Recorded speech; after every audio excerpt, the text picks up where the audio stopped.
बताया कि किस तरह का घटनाक्रम अभी मध्य प्रदेश के साथ साथ देश भर में मध्य प्रदेश से जुड़ी सियासत को लेकर चल रहा है। चलिए अन्य खबरों के लिए रुख करते हैं हमारे सहयोगी पुनीत का। Over to you Puneet.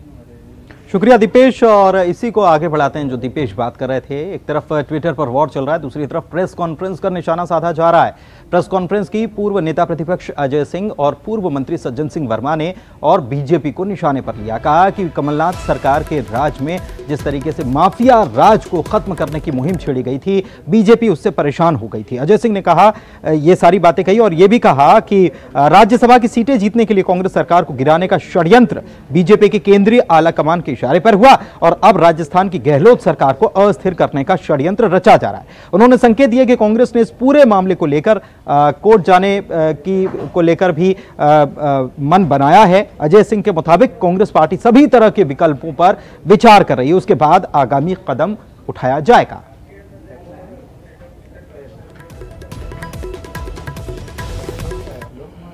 कि राजस्थान के मुख्यमंत्री कह रहे हैं हमारी सरकार को गिराने की षड्यंत्र चल रही है।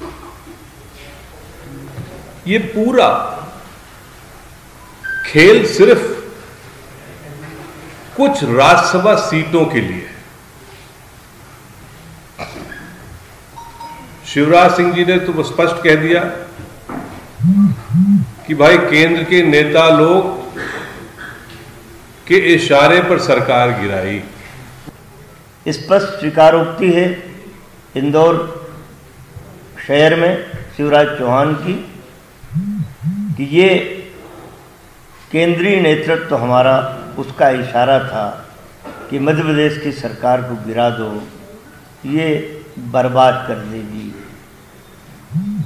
ज्योतिरादित्य बाबू और तुलसीराम मिलावट, क्षमा करें सिलावट बाबू, यदि हमारा साथ नहीं देते तो ये सरकार क्या गिरती, क्या मैं मुख्यमंत्री बनता? नहीं, वो तो देखिए आज आप कुछ भी बना सकते हैं, कैसे भी बना सकते हैं, वह पूरी तरीके से मैन्युफैक्चर्ड है और इसलिए अच्छा फिर मैन्युफैक्चर्ड भी किया तो किसी ने दिमाग नहीं लगाया, उसमें ऐसा क्या कह दिया जिससे कोई आपत्तिजनक। भाई पार्टी में ऊपर से पूछ के कोई भी काम किया जाता है, तो कुछ भी नहीं। एक कांग्रेस के एक नेता हैं जिनकी आदत है कि चूहे को चिंदी मिल जाती है तो वो बजाज खाना बना लेता है। सरकार तो हम कह रहे हैं ना, उनका घमंड से गिरी। हम लोग थे ना 22 के 22 लोग, हम तो अभी भी करें। उन्होंने कहा सड़क पर उतर जाओ किसानों के लिए, क्यों गिरी सरकार? मेरे से बेहतर आपको पता है।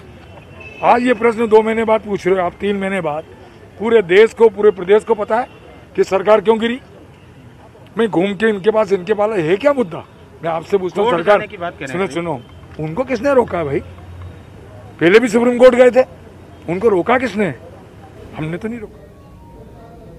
तो तुलसी सिलावट ये कह रहे हैं कि पूरे देश को, पूरे प्रदेश को पता है कि सरकार क्यों गिर गई।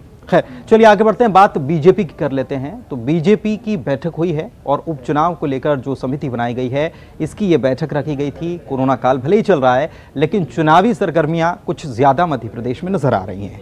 इस बैठक में सीएम शिवराज सिंह चौहान, प्रदेश अध्यक्ष वीडी शर्मा और संगठन महामंत्री सुहास भगत मौजूद थे। चुनावी रणनीति पर मंथन किया गया।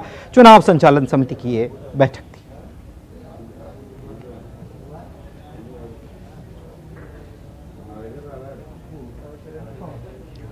और इस बीच कुछ मनमुटाव जैसी खबरें भी आ रही हैं, क्योंकि जो कांग्रेसी थे वो बीजेपी में शामिल हो गए हैं।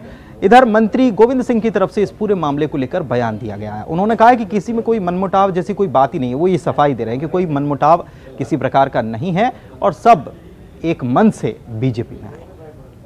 तेज हो चुका है। हमारे साथ मंत्री गोविंद सिंह राजपूत हैं। राजपूत जी, आज बैठक हुई है, क्या कुछ चर्चा हुई बैठक में और क्या रणनीति तैयार हुई है? देखिए अभी शुरुआत है, कोर कमेटी का गठन हुआ है और कोर कमेटी की बैठक आज थी, जिसमें सभी लोग थे, मुख्यमंत्री जी, सुहास भगत जी, प्रदेश अध्यक्ष जी, और जो कोर कमेटी के हमारे मेंबर हैं वो सारे मेंबर आए हुए और सबको दिशा निर्देश दिए गए हैं कि ये चुनाव भारतीय जनता पार्टी का चुनाव है। ये चुनाव प्रत्याशी तो लड़ेगा ही, और भारतीय जनता पार्टी लड़ेगी और कार्यकर्ता पूरी मेहनत के साथ करेगा और सफलता दिलाएगा प्रत्याशियों के लिए। अच्छा, आपको लगता है कि कोई समस्या नहीं रहेगी? क्योंकि कई बात ऐसी सामने आ रही हैं जिसमें हो रहा है कि बीजेपी के जो कुछ नेता हैं वो नाराज़ हैं और हो सकता है कि वो चुनाव में उनकी नाराज़गी बरकरार रहे। आपको ऐसा लगता है कोई परेशानी रहेगी क्या? देखिए, घर परिवार है, घर परिवार में बहुत सारे लोग होते हैं और किसी का मन इधर उधर होता भी है, लेकिन जब घर का मुखिया कहता है तो सब मान जाते हैं। तो आपको लगता है कि सब मान जाएंगे? सब मान जाएंगे, वो बहुत अच्छा काम है।